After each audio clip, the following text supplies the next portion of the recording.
ಮೆಂತ್ಯ ಸೊಪ್ಪಿನ ಪಲ್ಯನ ಒಂದ್ಸಲ ಈ ರೀತಿ ಮಾಡಿ ನೋಡಿ. ಊಟದ ಜೊತೆಗೆ ಅಷ್ಟೇ ಅಲ್ಲ, ನೀವು ಇದನ್ನು ಹಾಗೆ ಕೂಡ ತಿನ್ಬೋದು. ಅಷ್ಟು ರುಚಿಯಾಗಿರುತ್ತೆ ಮತ್ತು ತುಂಬ ಸಿಂಪಲಾಗಿ ಮಾಡ್ಕೋಬೋದು. ಜಸ್ಟ್ 10 ನಿಮಿಷದಲ್ಲಿ ರೆಡಿ ಮಾಡ್ಕೋಬೋದು ಈ ರೆಸಿಪಿ. ಇಲ್ಲಿ ನಾನು ಒಂದು 2 ಸೂಡಾಗುವಷ್ಟು ಮೆಂತ್ಯ ಸೊಪ್ಪ ಕ್ಲೀನಾಗಿ ತೊಳೆದು ಸೋಸಿ ಇಟ್ಕೊಂಡಿನಿ. ಇದನ್ನು ಈ ರೀತಿ ಕಟ್ ಮಾಡ್ಕೊತಿದ್ದೀನಿ. ಮೊದಲನೇ ತೊಳೆದು ಸೋಸಿ ಇಟ್ಕೊಂಡಿದ್ದ ಕಡ್ಡಿ ತೊಗೊಂಡಿಲ್ಲ, ನಾನು ಎಲೆ ಮಾತ್ರ ತೊಗೊಂಡಿದ್ದೀನಿ. ಮತ್ತು ಇಲ್ಲಿ ಜಾಸ್ತಿ ಹೊತ್ತು ಕಟ್ ಮಾಡಬಾರ್ದು, ಅಂದರೆ ಸಣ್ಣದಾಗಿ ಕಟ್ ಮಾಡ್ಕೋಬಾರ್ದು. ಜಸ್ಟ್ ಸ್ವಲ್ಪ ಕಟ್ ಮಾಡ್ಕೋಬೇಕು.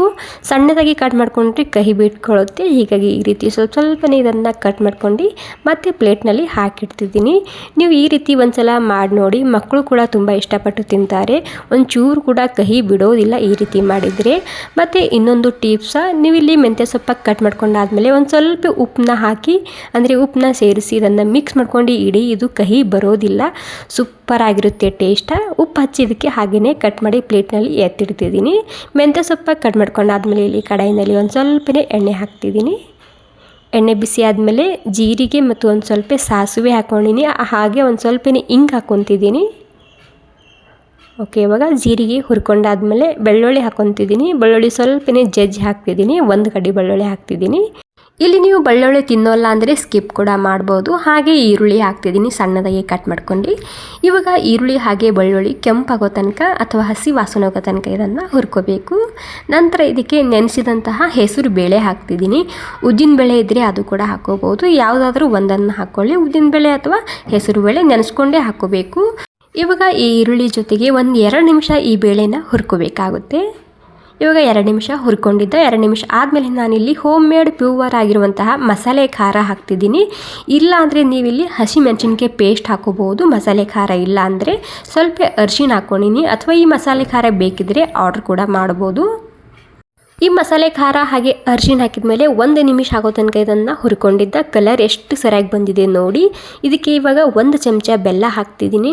ಬೆಲ್ಲ ಹಾಕೋದ್ರಿಂದ ಒಂಚೂರು ಕೂಡ ಕಹಿ ಅನಿಸೋದಿಲ್ಲ ಈ ಮೆಂತ್ಯ ಸೊಪ್ಪಿನ ಪಲ್ಯ. ಹೀಗಾಗಿ ಒಂದೇ 1 ಚಮಚ ಬೆಲ್ಲನ ಹಾಕ್ಕೊಳ್ಳಿ, ಟೇಸ್ಟ್ ಮಾತ್ರ ಸೂಪರ್ ಆಗಿರುತ್ತೆ. ಇವಾಗ ಮೆಂತ್ಯ ಸೊಪ್ಪು ಹಾಕ್ಕೊಂಡಿನಿ. ಮೆಂತ್ಯ ಸೊಪ್ಪಿನ ಕ್ವಾಂಟಿಟಿ ಸ್ವಲ್ಪ ಜಾಸ್ತಿನೇ ಇರಲಿ, ಕರಗುತ್ತೆ ಇದು ಪಲ್ಯ ರೆಡಿ ಆದಮೇಲೆ. ಹೀಗಾಗಿ ಜಾಸ್ತಿ ಕ್ವಾಂಟಿಟಿದಾಗೆ ಹಾಕ್ಕೊಂಡಿನಿ ನಾನಿಲ್ಲಿ. ಇವಾಗ ಮೀಡಿಯಮ್ ಗ್ಯಾಸ್ನಲ್ಲಿ 1-2-3 ನಿಮಿಷ ಕರಗಾತನ ಇದನ್ನು ಮಿಕ್ಸ್ ಮಾಡ್ಕೊತಾ ಇರಬೇಕು. ಅಂದರೆ ಮೆಂತ್ಯ ಸೊಪ್ಪು 1-2 ನಿಮಿಷದಲ್ಲಿ ಪೂರ್ತಿಯಾಗಿ ಸಾಫ್ಟಾಗಿ ಕರಗುತ್ತೆ ಇದು. 1-2 ನಿಮಿಷ ಇದನ್ನು ಹಾಗೆಯೇ ಮಿಕ್ಸ್ ಮಾಡ್ಕೊತಿದ್ದೀನಿ. ಇಲ್ಲಿ ನೀವು ಉಪ್ಪು ಮೆಂತ್ಯ ಸೊಪ್ಪ ಕರಗಿದ ಮೇಲೇ ಹಾಕ್ಕೋಬೇಕು, ಯಾಕಂದರೆ ಮೊದಲಿಗೆ ಮೆಂತ್ಯ ಸೊಪ್ಪ ಜಾಸ್ತಿ ಅನಿಸುತ್ತೆ. ಈ ರೀತಿ ಕರಗಿದ ಮೇಲೆ ಹಾಕಿದರೆ ಉಪ್ಪು ಎಷ್ಟು ಹಾಕಬೇಕಂತ ಗೊತ್ತಾಗುತ್ತೆ ನಮಗೆ. ನಾನು ಮೊದಲು ಕೂಡ ಒಂದು ಸ್ವಲ್ಪ ಉಪ್ಪು ಹಾಕಿದ್ದೆ ಅಲ್ವಾ ಸೊಪ್ಪಿಗೆ, ಇಲ್ಲಿ ಕೂಡ ಒಂದು ಸ್ವಲ್ಪನೇ ಹಾಕ್ತಿದ್ದೀನಿ. ಅಂದರೆ ಇಲ್ಲಿ ಮೆಂತ್ಯ ಸೊಪ್ಪ ಪೂರ್ತಿಯಾಗಿ ಮೆಲ್ಟ್ ಆದಮೇಲೆ ನೀವು ಉಪ್ಪನ್ನ ಹಾಕ್ಕೋಬೇಕು. ಓಕೆ, ಉಪ್ಪು ಹಾಕಿ ಎಲ್ಲನೂ ಸೇರಿಸಿ ನೀಟಾಗಿ ಮಿಕ್ಸ್ ಮಾಡ್ಕೊಂಡು 3 ನಿಮಿಷ ಇದಕ್ಕೆ ಹಬೆಯಲ್ಲಿ ಮುಚ್ಚಿಡ್ತಿದ್ದೀನಿ. ಇನ್ನಷ್ಟು ಸಾಫ್ಟ್ ಆಗುತ್ತೆ ಮೆಂತ್ಯ ಸೊಪ್ಪು. ಮೊದಲೇ 2-3 ನಿಮಿಷ ಹುರ್ಕೊಂಡಿನಿ, ಮತ್ತು 3 ನಿಮಿಷ ಇದಕ್ಕೆ ಮುಚ್ಚಿಟ್ರೆ ಸಾಕು. ಜಾಸ್ತಿ ಹೊತ್ತು ಕೂಡ ಇದಕ್ಕೆ ಬಿಡಬಾರ್ದು ಮುಚ್ಚಿ. ಓಕೆ ನೋಡಿ, ಇವಾಗ 3 ನಿಮಿಷ ಇದಕ್ಕೆ ಸ್ಲೋ ಗ್ಯಾಸ್ನಲ್ಲಿ ಮುಚ್ಚಿಟ್ಟಿದ್ದ. ರೆಡಿಯಾಗಿದೆ ಇವಾಗ ನಮ್ಮ ಮೆಂತ್ಯ ಸೊಪ್ಪಿನ ಪಲ್ಯ. ತುಂಬ ರುಚಿಯಾಗಿರುತ್ತೆ ಮತ್ತು ತುಂಬಾ ಸಿಂಪಲಾಗಿ ಮಾಡ್ಕೋಬೋದಲ್ವಾ. ಸೊ ಈ ರೀತಿ ನೀವು ಮಕ್ಕಳ ಟಿಫಿನ್ ಬಾಕ್ಸ್ಗೆ ಅಥವಾ ಮಧ್ಯಾಹ್ನದ ಊಟಕ್ಕೆ, ರಾತ್ರಿ ಊಟಕ್ಕೆ ಸೂಪರ್ ಆಗಿರುತ್ತೆ. ಟ್ರೈ ಮಾಡಿ ನೋಡಿ. ಕೊನೆಗೆ ಇದಕ್ಕೆ ನಾನಿಲ್ಲಿ ಶೇಂಗಾ ಪೌಡರ್ ಹಾಕ್ಕೊತಿದ್ದೀನಿ. ಶೇಂಗಾ ಪೌಡರ್ ಬದಲಾಗಿ ನೀವಿಲ್ಲಿ ಕಾಯಿ ತುರಿ ಇದ್ದರೆ ಅದು ಕೂಡ ಹಾಕೋಬೋದು. ಯಾವುದಾದ್ರೂ ಒಂದನ್ನು ಹಾಕ್ಕೊಳ್ಳಿ, ಅಂದರೆ ಇಲ್ಲಿ ಟೇಸ್ಟ್ ಬ್ಯಾಲೆನ್ಸ್ ಆಗುತ್ತೆ, ಕಹಿ ಅನಿಸೋದಿಲ್ಲ ನಿಮಗೆ. ಇದು ಮೆಂತ್ಯ ಸೊಪ್ಪಿನ ಪಲ್ಯ ಅಂತ ಅನಿಸೋದೇ ಇಲ್ಲ, ಅಷ್ಟು ರುಚಿಯಾಗಿರುತ್ತೆ. ಓಕೆ, ಇವಾಗ ಶೇಂಗಾ ಪೌಡರ್ ಹಾಕಿದ ಮೇಲೆ ಜಸ್ಟ್ ಮಿಕ್ಸ್ ಮಾಡ್ಕೊತಿದ್ದೀನಿ. ಇವಾಗ ಗ್ಯಾಸ್ ಬಂದ್ ಮಾಡ್ಕೊಂಡಿನಿ ನಾನು. ಗ್ಯಾಸ್ ಬಂದ್ ಮಾಡ್ಕೊಂಡ್ರೆ ಆಯಿತು. ರುಚಿಯಾಗಿರುವಂತಹ ಹೆಲ್ದಿ ಮೆಂತ್ಯ ಸೊಪ್ಪಿನ ಪಲ್ಯ ರೆಸಿಪಿ ರೆಡಿ ಆಗುತ್ತೆ. ನೀವರನ್ನ ಮಕ್ಕಳ ಟಿಫಿನ್ ಬಾಕ್ಸ್ ಕೂಡ ಮಾಡಿ ಹಾಕ್ಬೋದು. ಇದು ಮೆಂತ್ಯ ಸೊಪ್ಪಿನಲ್ಲಿ ಮಾಡಿದಂತಹ ರೆಸಿಪಿ ಅಂತ ಅನಿಸೋದೇ ಇಲ್ಲ.